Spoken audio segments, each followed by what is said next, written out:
Eh ben, c'est pas François Martin qui va nous gâcher la soirée en disant mais non, rien ne va, c'est pas du tout ce que j'espérais, ça n'ira pas mieux demain. Je pense que s'il y a quelqu'un qui triomphe, eh bien, je suis content de l'avoir et c'est vraiment comme le dit le chat, il est en approche, un de nos GOAT. Il avait tout raison depuis pas mal de temps. Pendant 40 jours, on a un craint quand même qu'ils essaient, les néoconservateurs, ceux qui étaient au pouvoir depuis 4 ans, c'est-à-dire tous ceux qui étaient derrière le malheureux Biden. Biden n'a jamais gouverné ce pays qu'est les États-Unis d'Amérique, on le sait bien.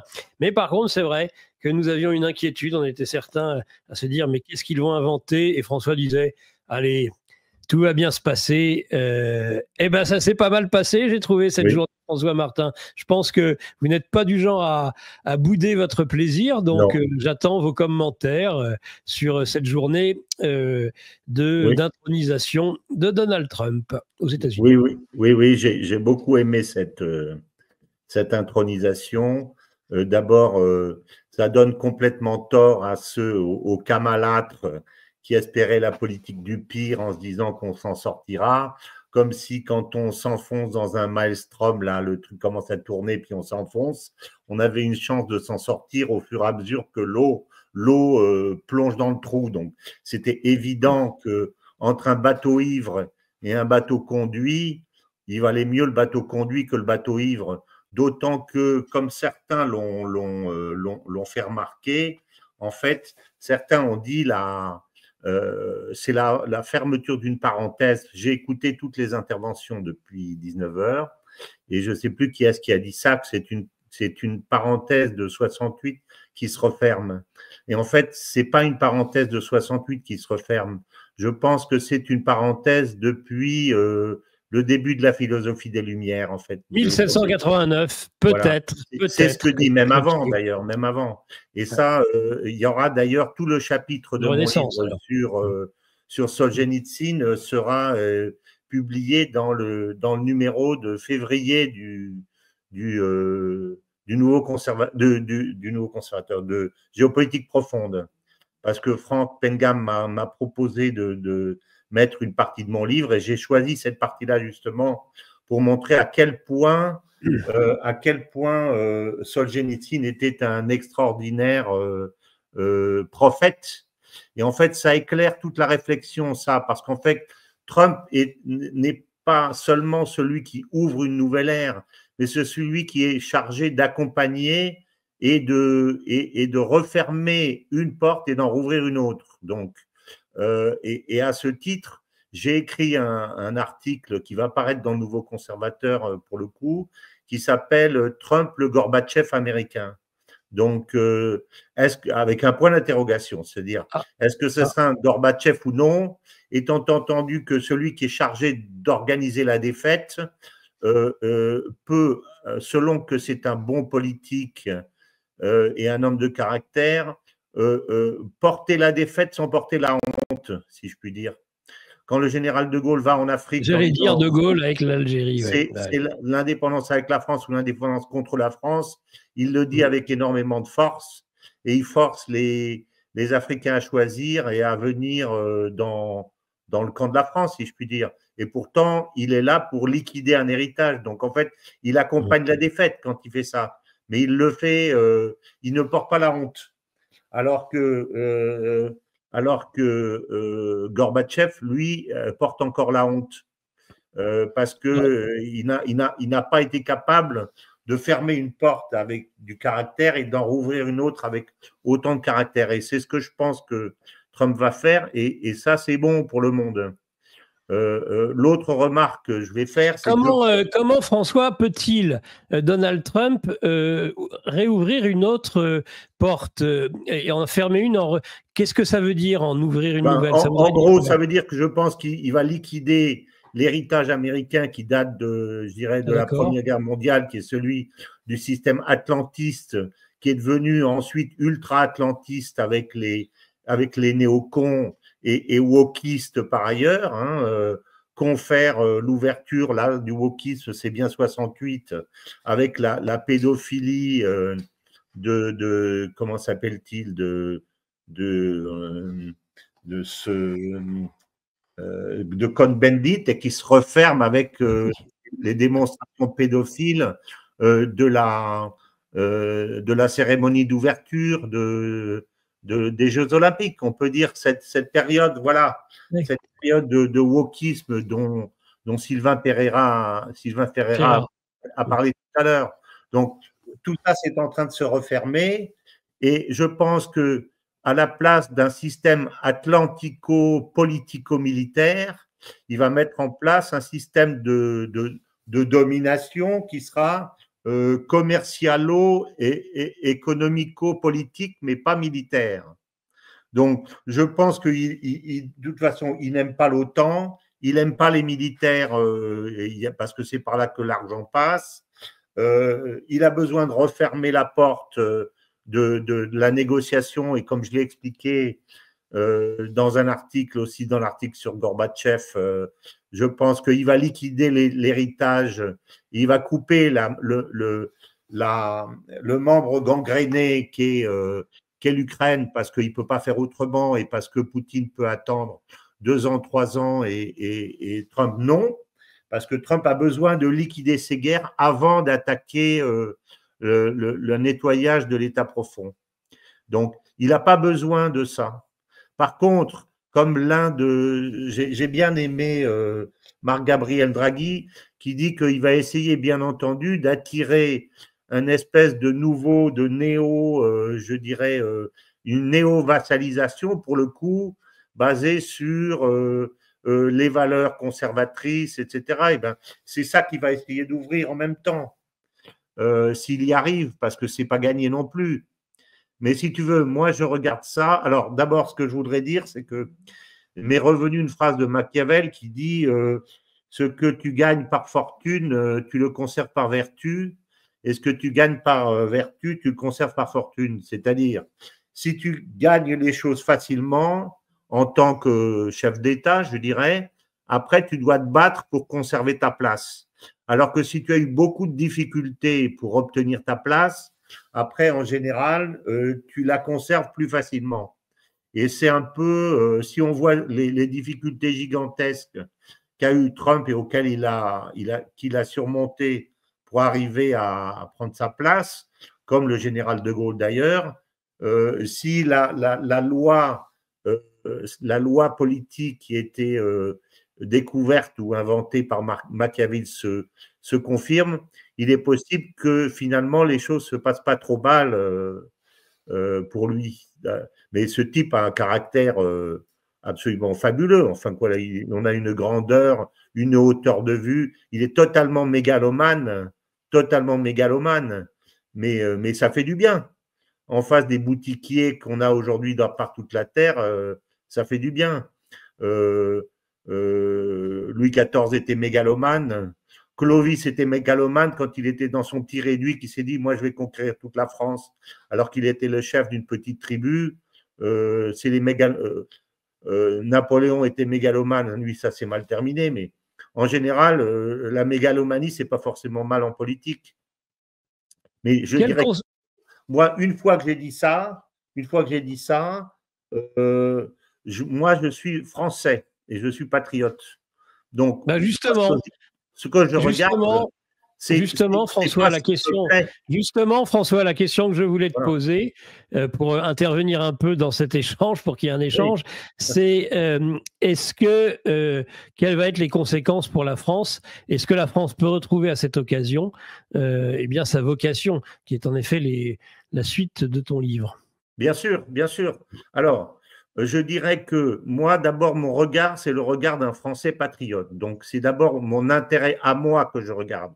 Quand je dis qu'il est bien, que je trouve qu'il est pas mal, je n'ai aucune illusion sur le fait que quand un empire tombe et qu'un autre gagne, c'est pas simplement le chef qui dirige tout, mais tu as toute une nouvelle source de puissance qui arrive, qui prend la politique ayant horreur du vide.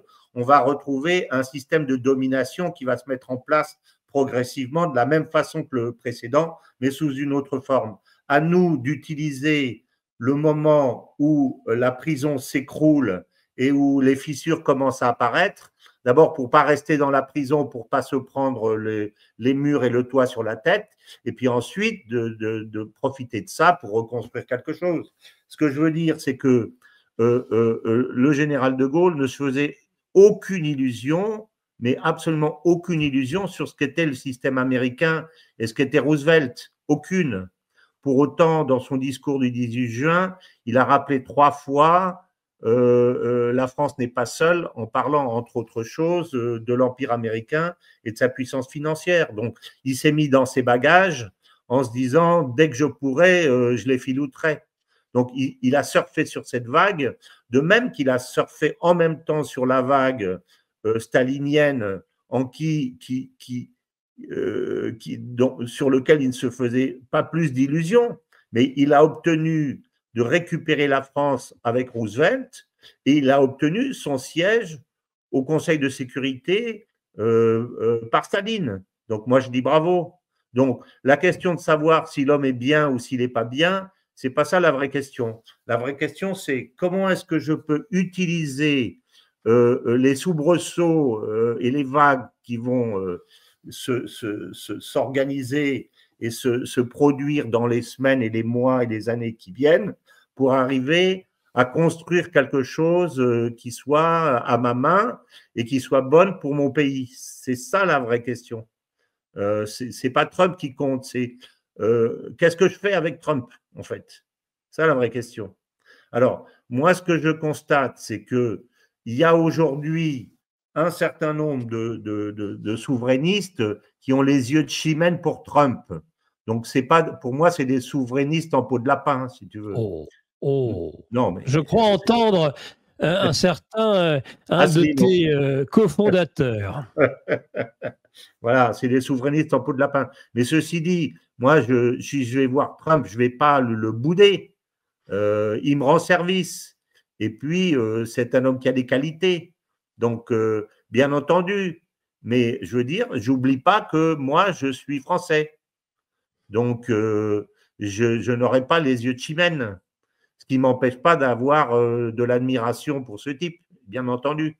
Mais c'est la France qui m'intéresse. Évidemment. Bien entendu.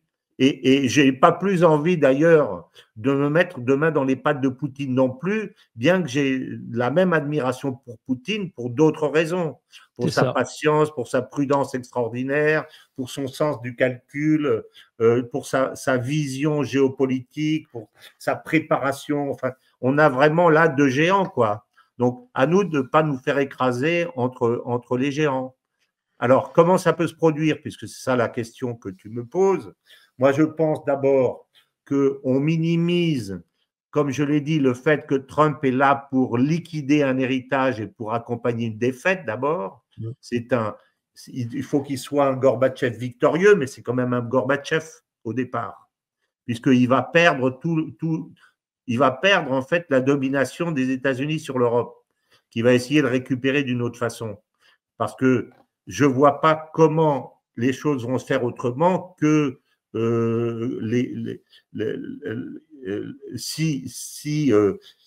d'abord, une seconde sur la négociation. Comment ça va se passer?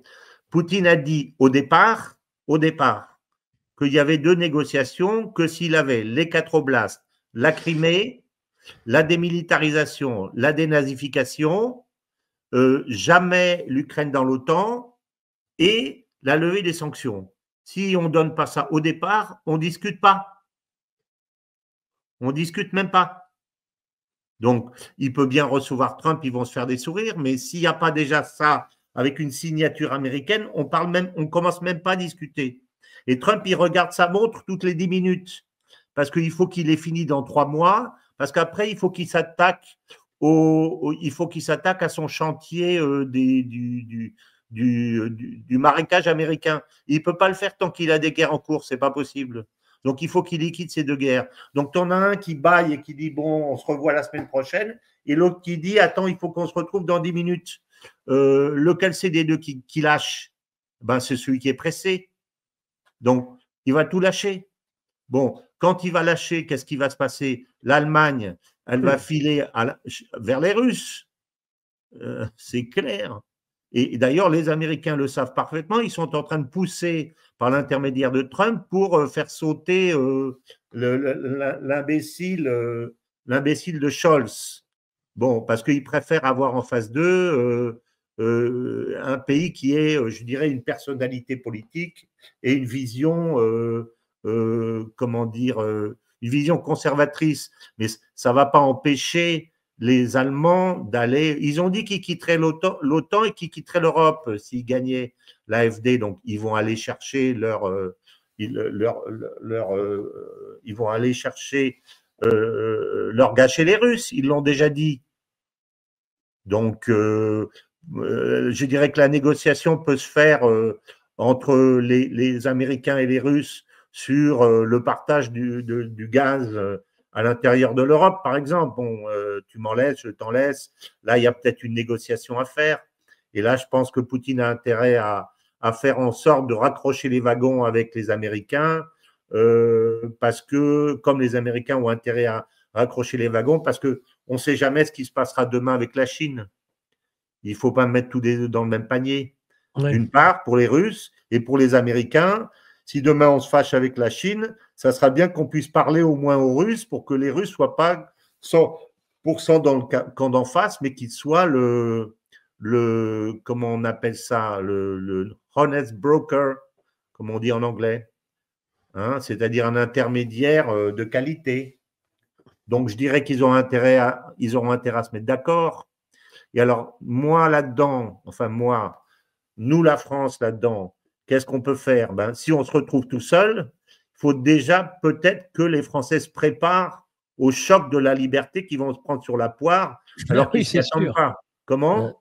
Oui, c'est sûr. Oui.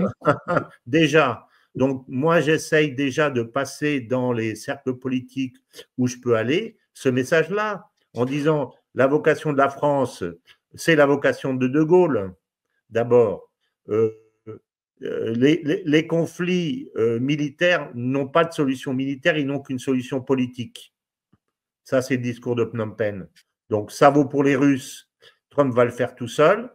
Ça vaut pour Gaza, Trump est en train de le faire tout seul. Donc, ce message qu'on aurait pu porter, on ne l'a pas porté. Parce qu'on a des présidents qui sont des cloportes, je dirais.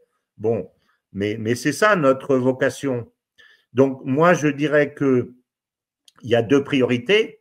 La première priorité, c'est de se débarrasser de l'incapable qui est à l'Élysée parce qu'on ne peut pas bouger tant qu'il est là. Et moi, je pense que les Trumpistes vont le faire sauter comme ils ont fait sauter Trudeau, etc. C'est déjà en train de se préparer par différents moyens, je pense, mais ils ne devraient pas. Et puis ensuite, il faut récupérer notre faculté de décision. Et je dirais qu'une des premières décisions qu'il faut prendre, c'est de sortir de l'OTAN. Parce qu'on va se faire écraser dans la mâchoire entre les Russes et les Américains, parce que ça me paraît clair qu'ils vont se mettre d'accord sur notre dos. On voit que l'Allemagne est en train de faire sa mutation politique, mais nous, il faut qu'on fasse la nôtre.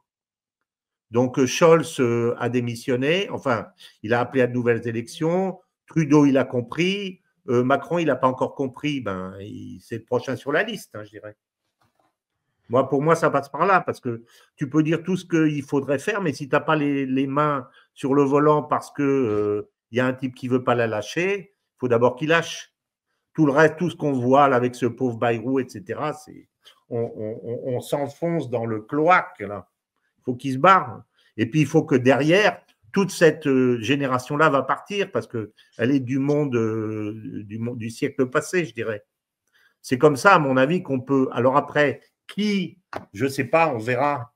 Qui c'est qui aura le charisme, la hauteur de vue, mais déjà pour moi, l'important c'est de savoir qui sera gaulien et gaulliste. Gaulliste pour la doctrine et gaulien pour l'attitude. Qui est-ce qui dira première décision, je quitte l'OTAN, deuxième décision, je vais voir Poutine en disant nous ne sommes pas votre ennemi. Troisième décision, on va voir Trump en disant je ne suis pas votre ennemi non plus, je suis votre allié, mais je ne suis pas votre ennemi. Et ensuite, quatrième décision, on quitte le pacte européen de l'énergie. 5e décision, on développe à fond un programme d'énergie pour avoir l'énergie la moins chère du monde. Et puis ensuite, on va chercher les pays qui sont prêts à faire une coalition avec nous, une nouvelle Europe, l'Europe des nations, celle que De Gaulle voulait faire jusqu'à s'être fait torpiller par Jean Monnet au traité de l'Élysée, à la ratification par l'Allemagne du traité de l'Élysée. Et puis, une fois que tu es là, ben, tu vas discuter avec les uns avec les autres, tu vas discuter avec les Chinois, avec les Russes, avec tout le monde, et puis tu fais du commerce. Voilà, je dirais, réapprendre notre liberté. Voilà, c'est ça, je dirais. Et vous appelez à la mise en place d'un euro numérique. Absolument. Absolument. Nos élites déroulent leurs plans contre nous. Mais nous aussi on a des plans contre eux. Déjà au travers de nos émissions avec une revue de presse économique pour faire le point avec vous, puis dans notre revue mensuelle avec des analyses financières et des solutions de décentralisation, et surtout dans notre stratégie anti-CBDC. Plus de 3 heures de contenu exclusif et gratuit pour apprendre concrètement à préserver votre épargne. Au programme, protection anti-crise, anti-banque, anti-État et bien d'autres solutions. Le temps joue contre nous, mais on peut se défendre.